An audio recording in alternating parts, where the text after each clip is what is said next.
కొల్చార మండలం రంగంపేట గ్రామం నుండి శ్రీ మాధవానంద ఆశ్రమం మీదుగా తుక్కాపూర్ ఎనకపల్లి పాపన్నపేటకు వెళ్లే రహదారి రంగంపేట గడికోట వద్ద ప్రమాదకరంగా మారింది.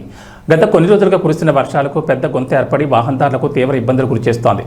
నిత్యం ఈ రహదారి గుండా వందల సంఖ్యలో వాహనాలు తిరుగుతూ వేల మంది ప్రయాణిస్తుంటారు. గత కొన్ని రోజులుగా కురుస్తున్న వర్షాలకు నీరు నిలవడంతో పెద్ద గుంతగా ఏర్పడి ప్రమాదకరంగా మారింది.